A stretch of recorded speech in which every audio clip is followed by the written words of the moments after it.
Alright, so I am here at the National Museum of Wildlife Art, the entrance to it, and this is the very first field trip I took you guys on about a year and a half ago. So I just happened to be here in Jackson. I thought I'd come back and see if they have some new exhibits and take you back here one more time. So we'll see what they've got inside, and it's a really cool place out on the slopes above the National Wildlife Refuge, National Elk Refuge, down here north of Jackson Hole, or south of Jackson Hole. I don't really know what direction the refuge sits in relation to the town, but here we are. Let's go inside. They've got cool sculptures all over the grounds. Here's some turkeys. You can wander around outside and see sculptures, or go inside and see the art. So here's inside. We've got some sculptures upstairs here. And they've got a really cool atrium.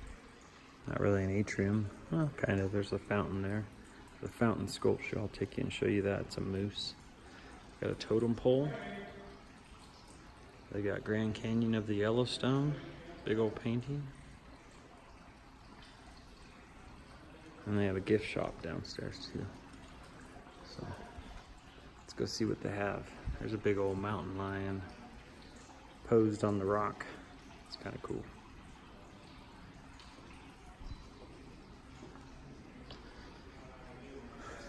There's a turtle and a fish. Some type of crane. It's kind of a cool sculpture. Looks like a bobcat or a lynx. Let's see what it is. So this is the artist. It's a lynx with those things on the side of its face. So here's where you pay to get in. Get your little pass, and all the exhibits are that way in the gift shop. It's a cool sculpture. 2 elk, cow elk and a bull elk. This is really cool. It's this moose, and they've made the sculpture into a fountain of sorts. The water runs out and drips off the antlers and dribbles back down like it's in a pond. You got some food coming up into its mouth, some grass. Kind of cool. It's stepping down into the marsh. There's that mountain lion. Alright, let's go see what else they have. Alright, so I paid for the ticket and we'll go on in. It's a pretty cool painting. Buffalo. They used to be spread out across Wyoming in herds of tens of thousands, most likely in Wyoming, and tens of thousands for sure across the U.S. So, it's a cool mountain lion sculpture. Some kind of puma or lion. Nice painting of a bear.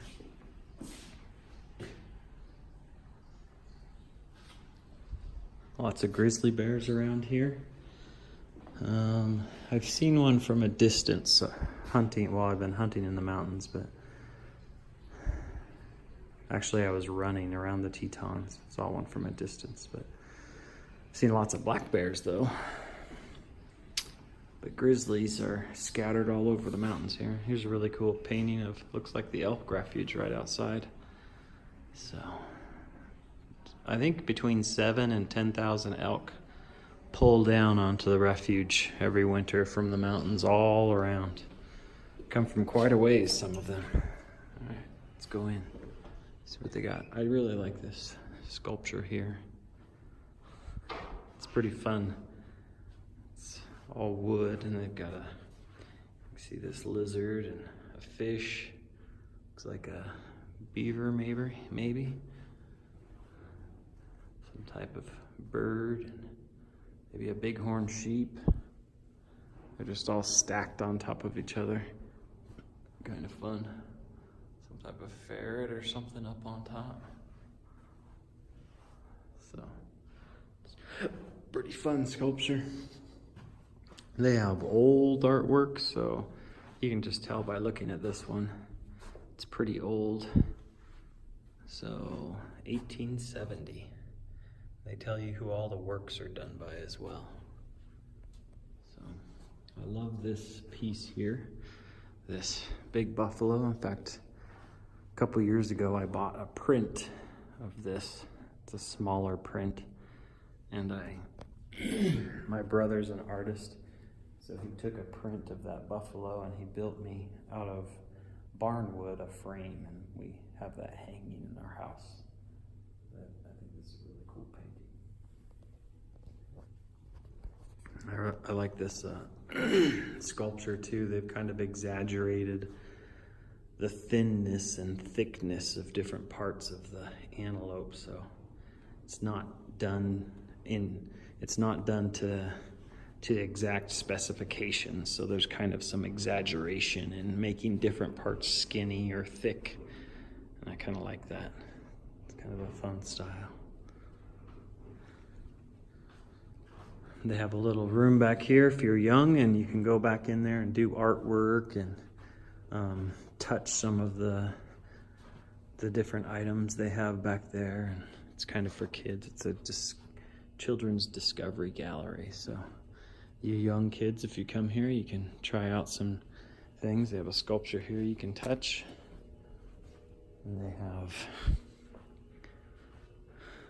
a little art studio, which is pretty cool. You can come in here and draw.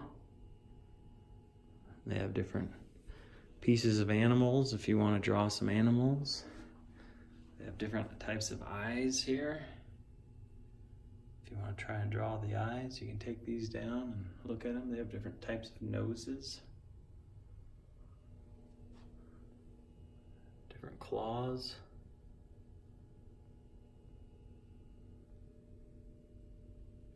Something interesting I was reading about recently, and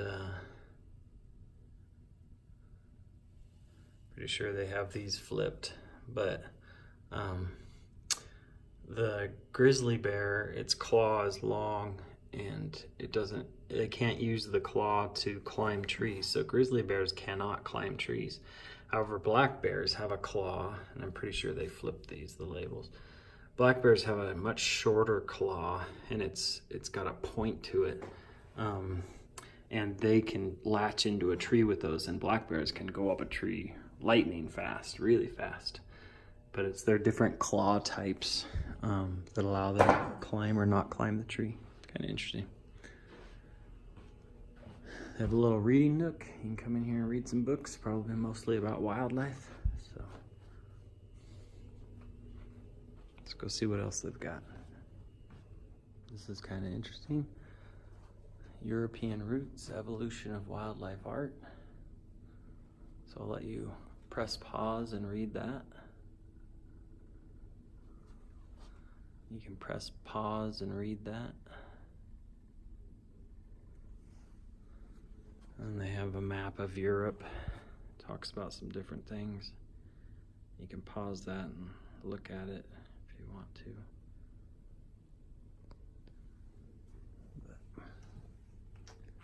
And they have some old European type art in here. This one's from 1650.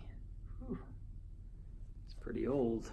It's pretty amazing that some guy, what has it been, almost 400 years ago, painted this, and somehow it survived the last 400 years and is now in a museum in Jackson Hole. Kind of interesting. So there's a lion eating something.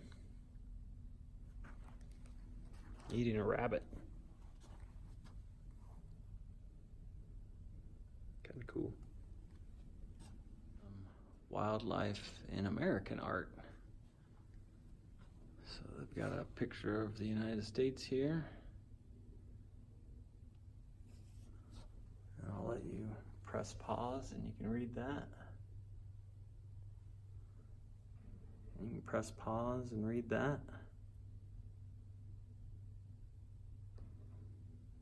You can press pause and read that.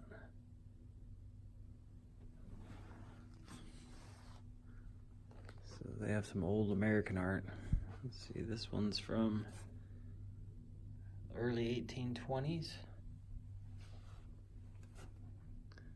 Kind of almost looks cartoonish.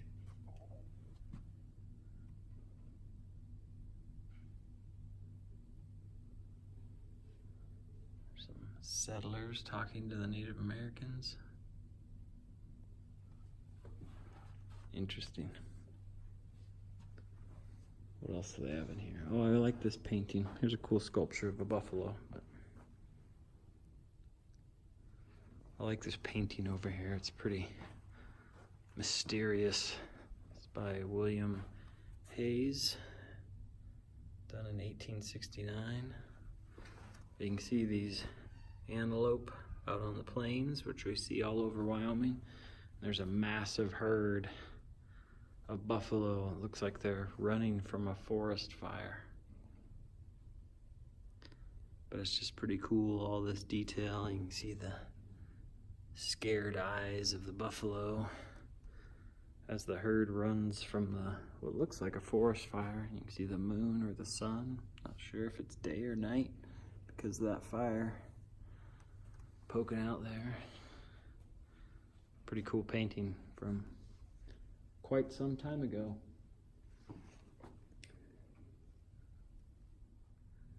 So here's an old painting, kind of funny, 1886, and it's titled "So You Want to Get Married, Huh?" And it's two bears maybe asking permission to get married, but they call that when you give human characteristics or attributes to animals, they call that anthropomorphic.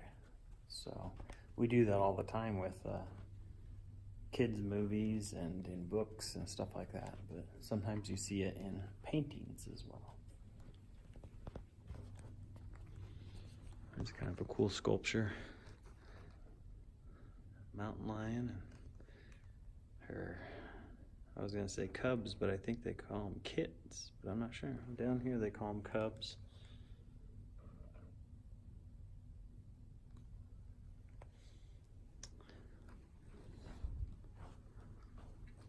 Here's kind of a interesting painting. A pack of wolves have this group of horses, small herd of horses pinned.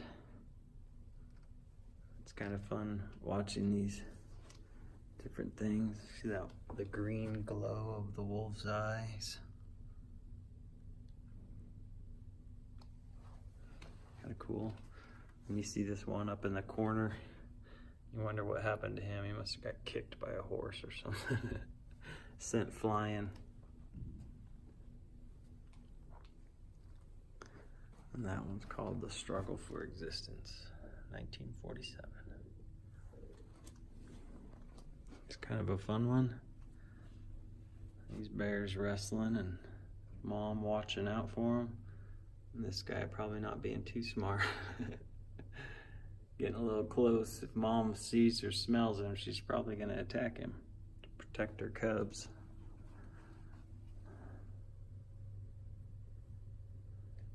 So, you can do audio tours here. You can also do these little computer things here where you touch the screen and it tells you a little more about things, but you can put headphones on and do an audio tour and walk through, and it'll talk you through the different paintings and styles and things like that. So, kind of cool.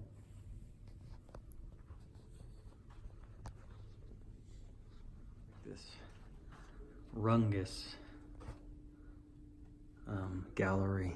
I like his work, the way he does things. If you get up close, you can just see broad brush strokes.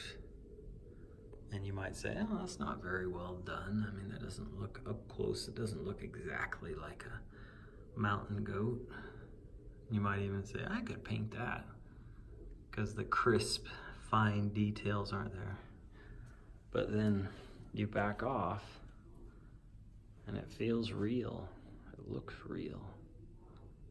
Just the colors and the shadow and the impression of the animals and the rocks.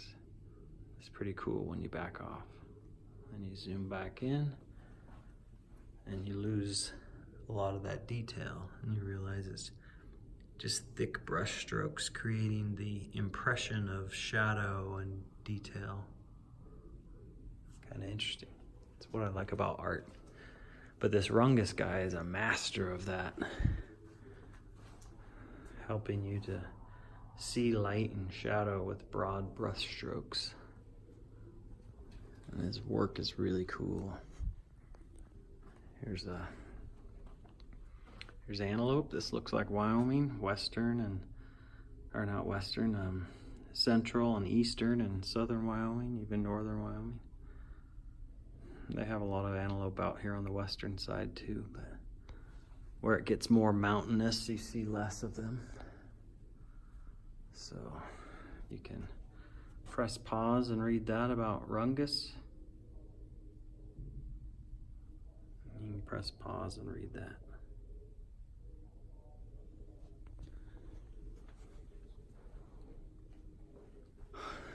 Here's more Rungus.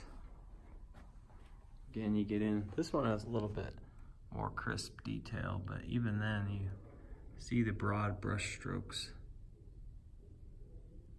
See the antler. But then you back off. It gives you the impression of light and shadow and fine detail. It's pretty cool. Some caribou.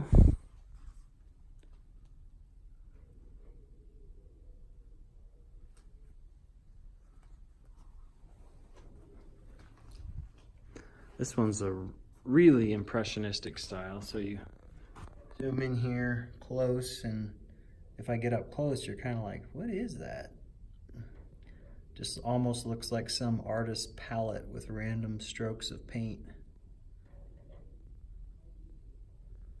And same thing up here on the moose.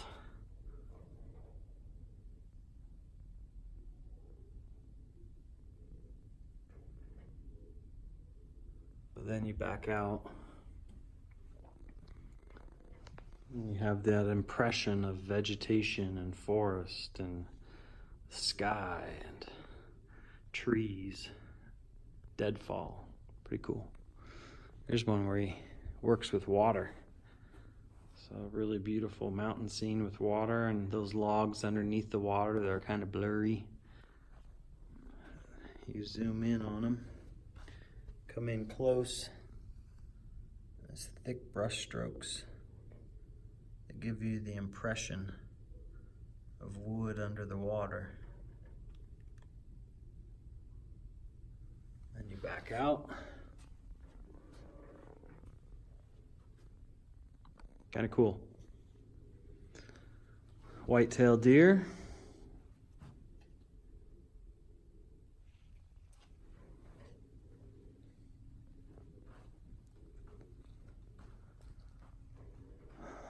Painting his gallery.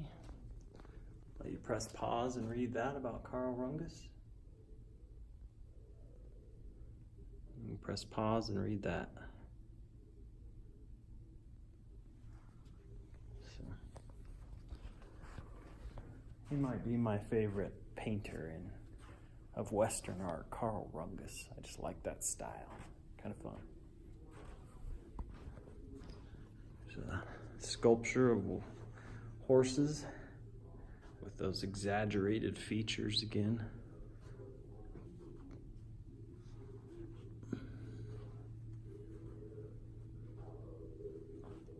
Here's three kind of cool paintings. A fox and a hare.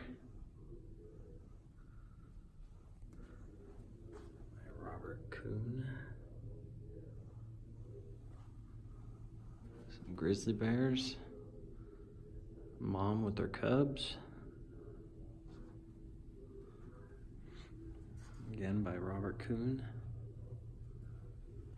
And then Doll sheep, which have that pretty white coat and those more thin spiraling horns. There's some African artwork, again by the same artist, Kuhn.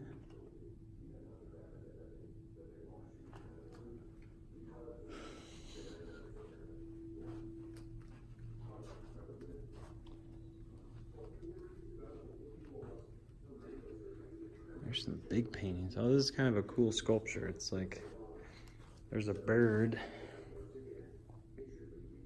inside this tomb of sorts. And you're probably thinking, well, what does that mean? What is that? But it's just some artist coming up with a creative way to express themselves. Kind of interesting. So this kind of explains a little bit about it. You can press pause and read that.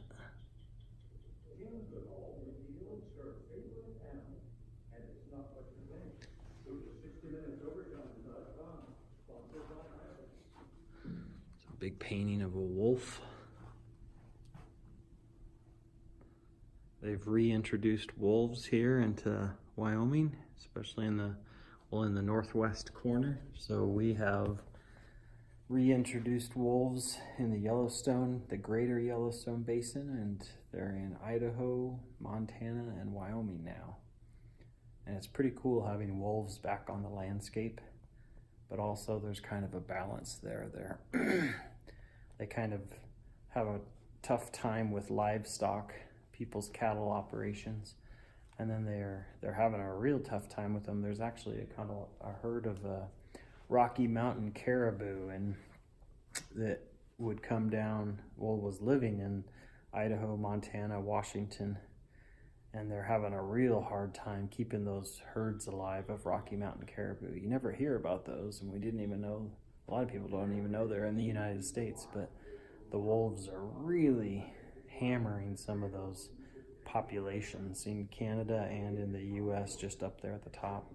And now we only have like maybe a couple dozen or less of Rocky Mountain caribou there in the northern edge of the US, because the reintroduced wolves have spread so much and they're having a hard time with that. You don't hear about that. Usually you just hear about the wolf, but you don't hear about all the whole story all the time. Kind of interesting. It's an old painting. Bird and maybe some type of ibex or something. Let's see what it says. Yep, attacking an ibex. Bearded vultures. I'll pause on that in case you wanted to read it. You can press pause and read it.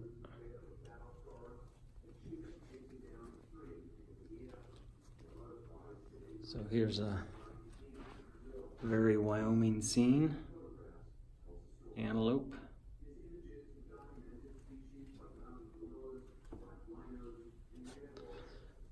All right. There's a photography exhibit across the hall. Mangelson, I think is his name, and he has a gallery in town, and I believe he lives here in Jackson. He's a world famous wildlife artist, but he doesn't want us taking pictures or video of his photography exhibit, because that's how he makes his money and his living. So I can't show you that, but if you come to Jackson, you can come to his gallery down on the main road, and he's got, I'm looking at it right now, but he's got a famous picture of a bear standing on a waterfall and it's biting, and there's a fish right perfectly in his mouth, just about to go into his mouth.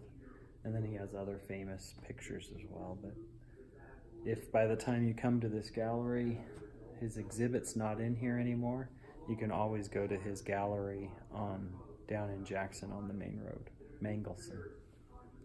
Thomas Mangelson, I believe. There's a cool painting. It's by Tom Udick. And he's got painted all these birds and such in here, and some of them are a little more detailed than others, and then he's got probably hundreds if not thousands of impressions of birds, as if the sky is just filled with them. It's a pretty cool painting. And he's got these wolves down here.